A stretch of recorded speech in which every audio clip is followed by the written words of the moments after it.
Hello there. Uh, this is a bit of a strange one. Okay. So, I suppose the subject of this video is something I've talked about a whole lot, skirting around the edges over time and in my writing. But I had a very bizarre dream last night. And so that's why I'm actually making this video. Um, so really, the reality of the world is what this is about, the reality of the universe. Because I think as humans, we're so steeped in our own mythology, um, and our ability to actually comprehend what it is, what the universe is, what reality is, how the world works is limited. It's very limited.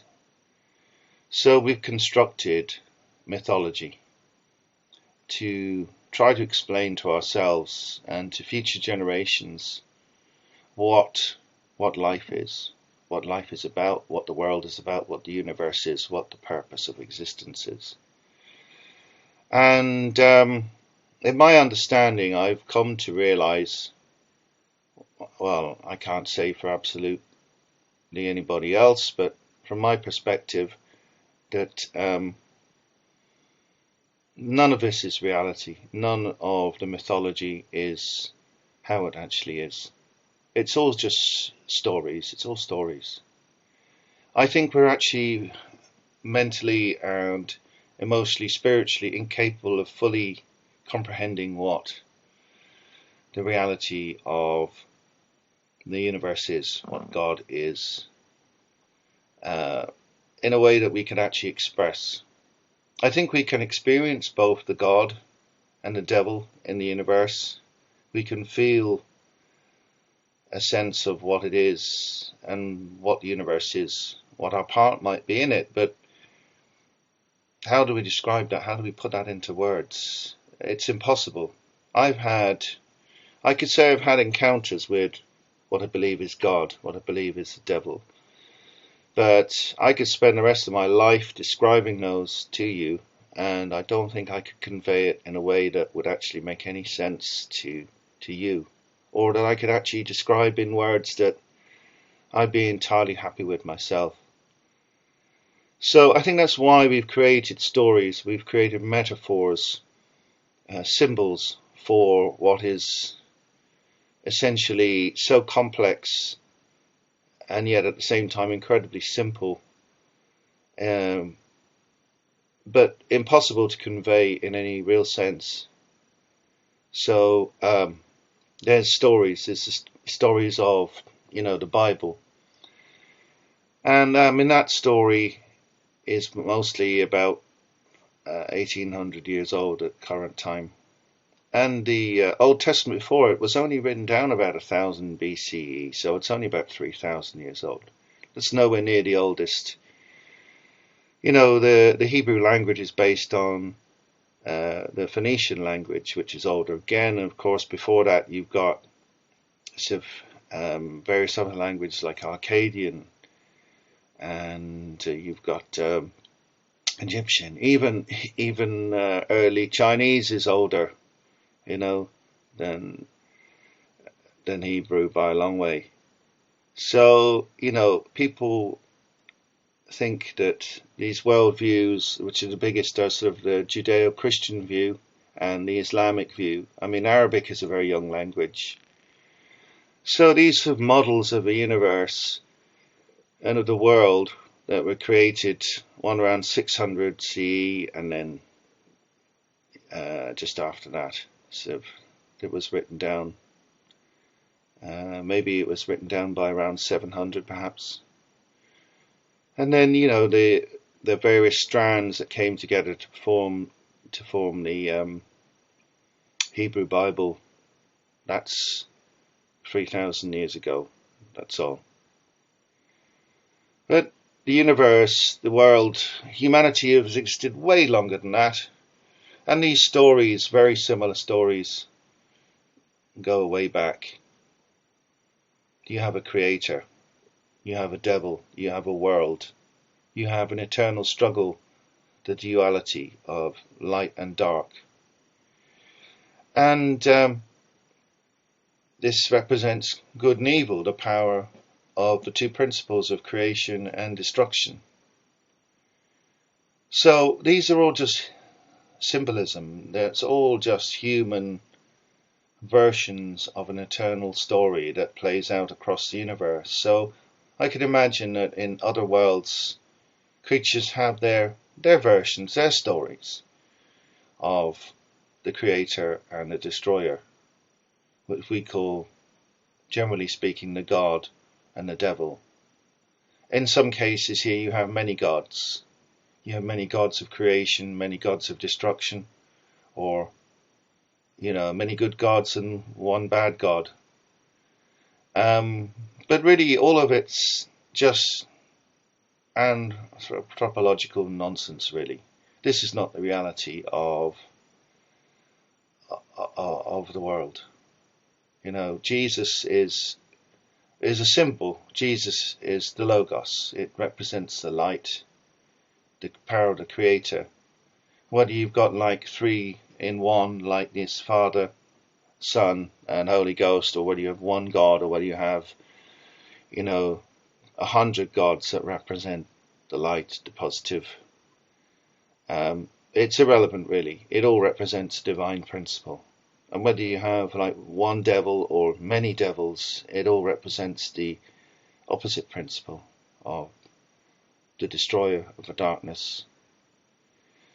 I mean, the actual reality of life that we can construct based on physics, based on religion, based on what we know about life, is that there is a universe that we live in. There may be many, but we live in this one.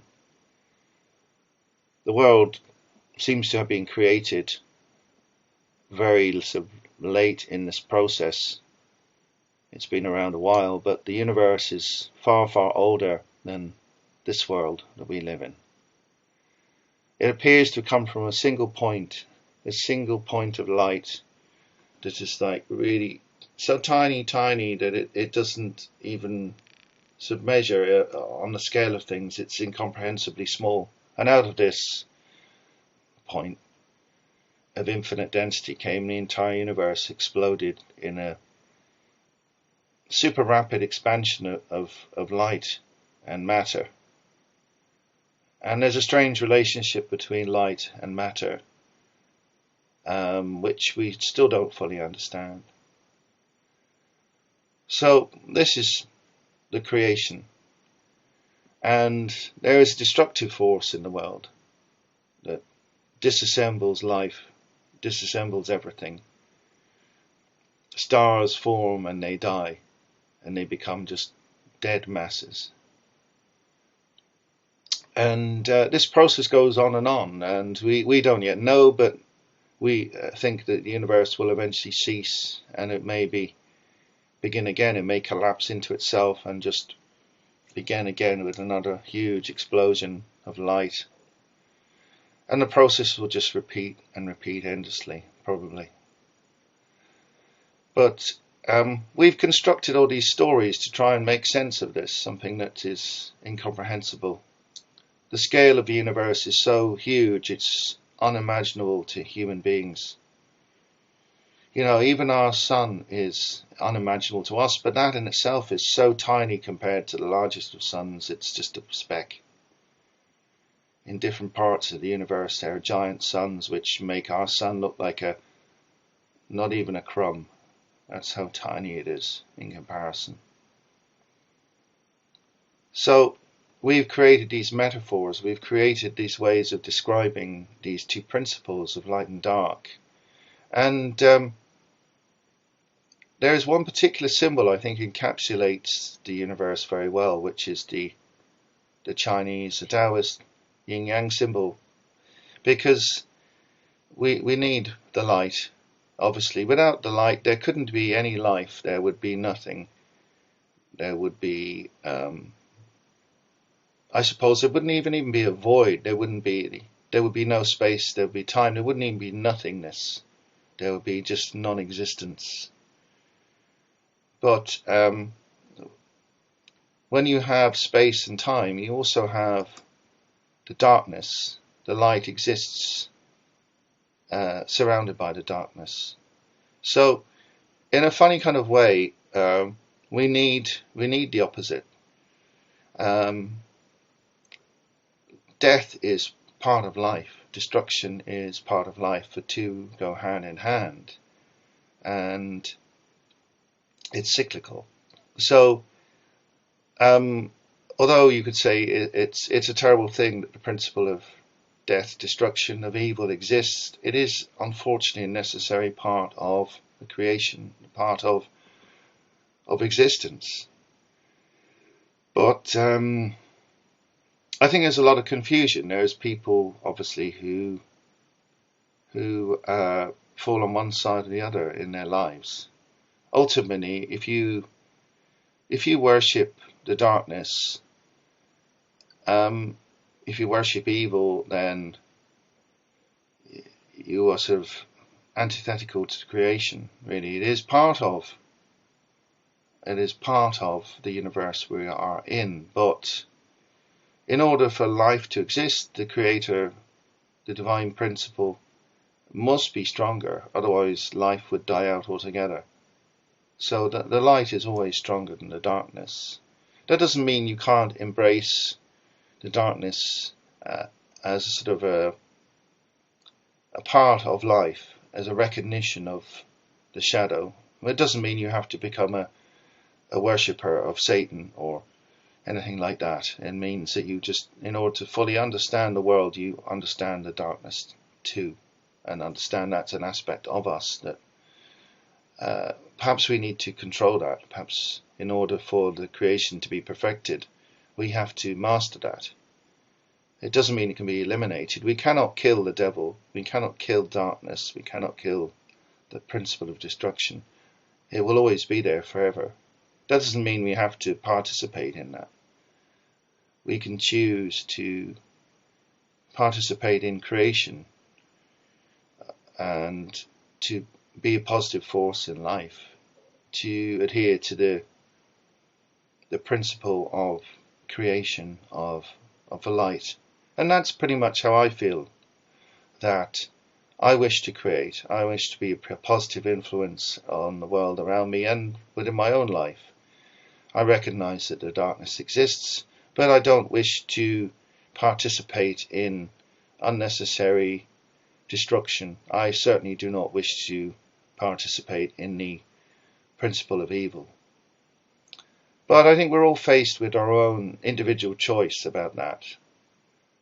Most people would, I think, tend to recognize that the creation is a good thing, that the Creator is embodying the principle of love as well as light. And those that choose the opposite path, they choose destruction, they choose death, they choose evil. And they may think for their own reasons that this is a better path. But ultimately, all things come to an end, and you will pay the price for that if you choose that path. I think every single being has a choice, inasmuch as its consciousness will allow.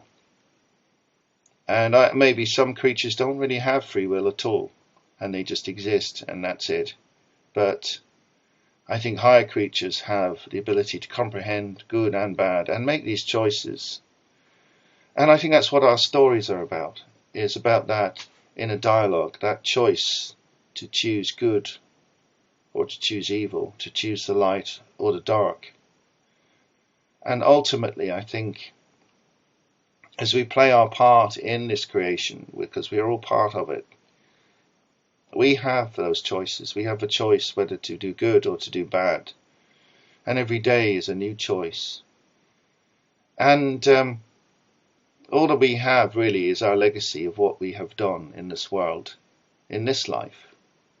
And ultimately our lives will come to an end. We will be just recycled in this great endless cycle of good and bad, of creation and destruction that goes on and on every single day. Every single day things are dying and things are being created. And, for some creatures that's like a day. For some creatures in this universe it might be thousands of years.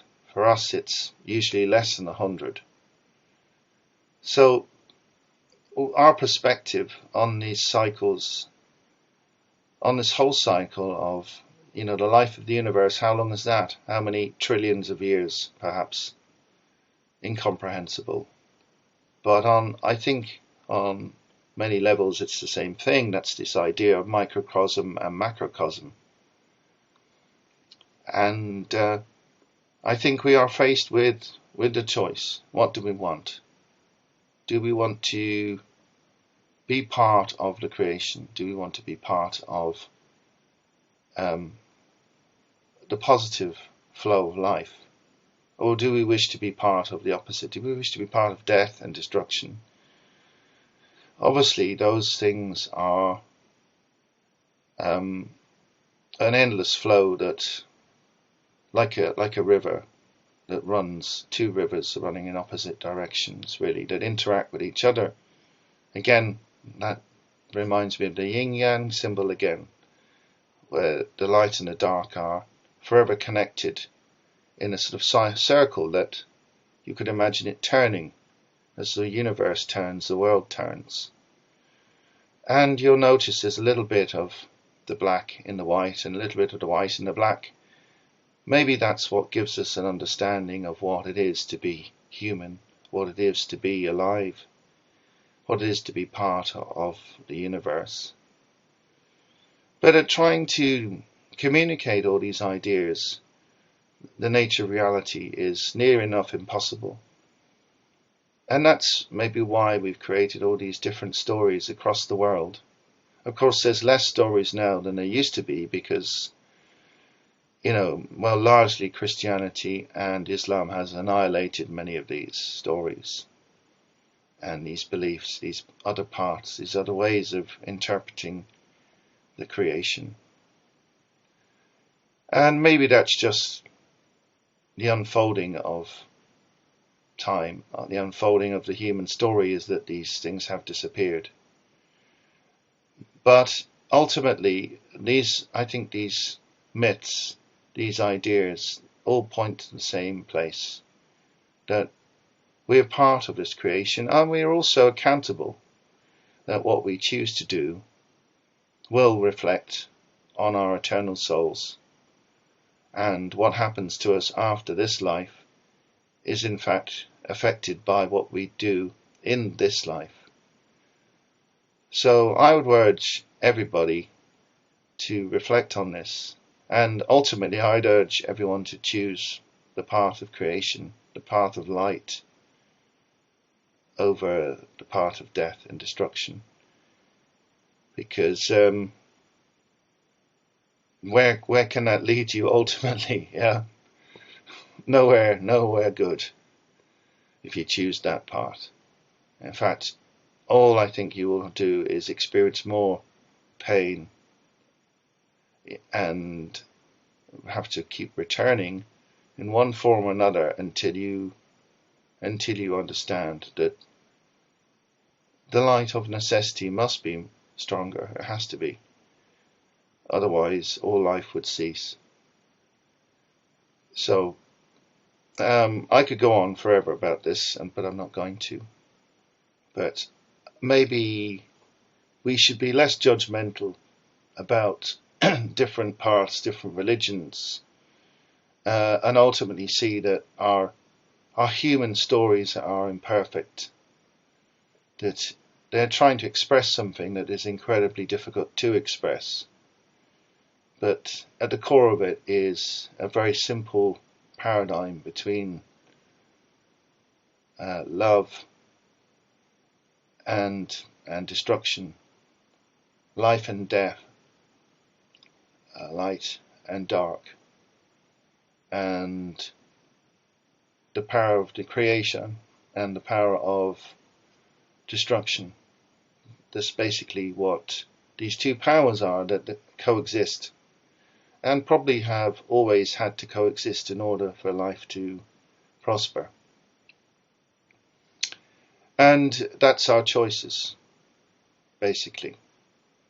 And I think that story is eternal, and one that will probably always exist as long as the universe exists, not just in our world, but in any other realms of existence, other planets, whatever, any other civilizations that do exist. They probably have their own versions of this dynamic and a way of trying to explain and understand it.